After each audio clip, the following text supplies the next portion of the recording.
The Forgotten Abbey, March 2000, England. A biting wind howled through the barren fields of Norfolk, carrying with it the whispers of a forgotten history. Two friends, Alex and Greg, had decided to embark on a road trip through the English countryside.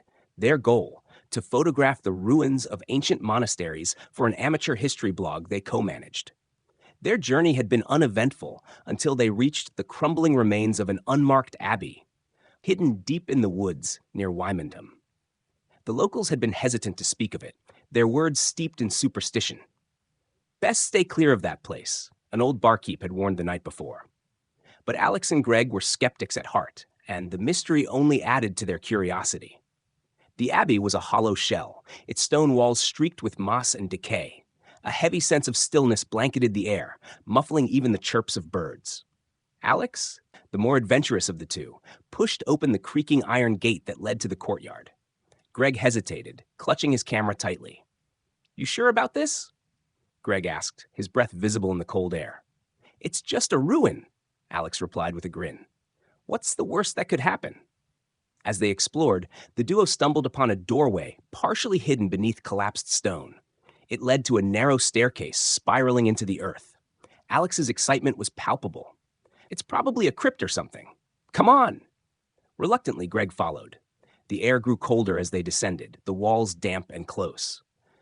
Their flashlight beams revealed faded carvings along the walls, symbols neither could recognize. At the bottom of the stairs, they found themselves in a cavernous chamber. Rows of stone coffins lined the room, their lids cracked and broken. "Creepy," Greg muttered, snapping a few photos. "Look at this," Alex called, pointing to a large, circular altar at the center of the room.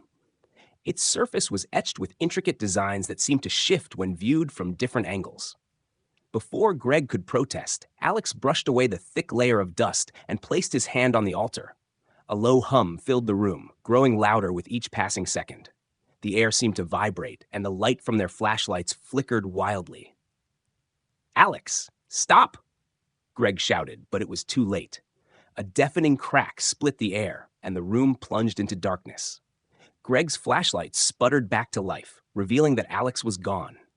Panic clawed at Greg's throat as he frantically searched the chamber. His calls for Alex echoed unanswered. Then the whispers began. Faint at first, like the rustling of leaves, they grew louder, surrounding Greg. The voices were unintelligible, a cacophony of anguish and malice. Shadows danced along the walls, forming grotesque shapes that lunged toward him. "Alex!" Greg screamed, his voice cracking. From the corner of his eye, he saw movement. He spun around to find Alex standing at the altar, his back turned. Relief flooded Greg's chest. "Alex, we need to leave now!" Alex didn't respond.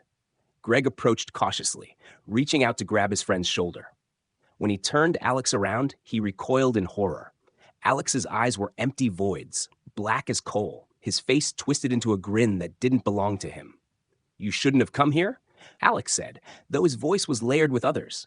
Dozens, maybe hundreds of voices speaking in unison. Greg stumbled backward, tripping over a broken coffin. The whispers grew louder, almost deafening, as the shadows closed in. Desperation overtook him, and he scrambled up the stairs, the air growing heavier with every step.